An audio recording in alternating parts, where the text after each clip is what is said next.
Hi friends, అందరూ ఎలా ఉన్నారు? ఈరోజు మన అత్తమ్మ వంటల్లో చికెన్ పికిల్ చేసుకుందాం.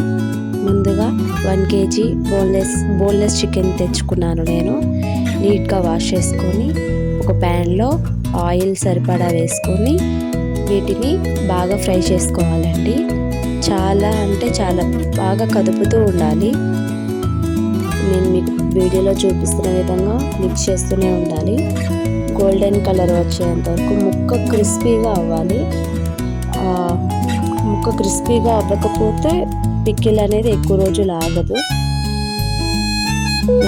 వీడియోలో చూపిస్తున్న విధంగా ఆ కలర్లో వచ్చిన తర్వాత జింజర్ గార్లిక్ పేస్ట్ 2 స్పూన్స్ వేసుకొని మిక్స్ చేసుకోవాలి. పచ్చి వాసన పోయేంత వరకు మిక్స్ చేయాలి.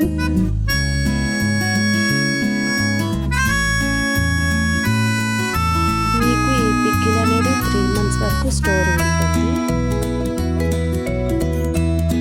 ఇప్పుడు ఈ స్టేజ్లో మనం స్టవ్ ఆఫ్ చేసి 10 minutes సైడ్కి పెట్టుకోవాలి. ఆ తర్వాత చల్లారిన తర్వాత 4 స్పూన్స్ కారం, 3 స్పూన్స్ సాల్ట్, నేను అక్కడ మెన్షన్ చేశాను కదా ఆ పౌడర్ వేసుకొని మిక్స్ చేసుకోవాలి. మిక్స్ చేసుకున్న తర్వాత దీన్ని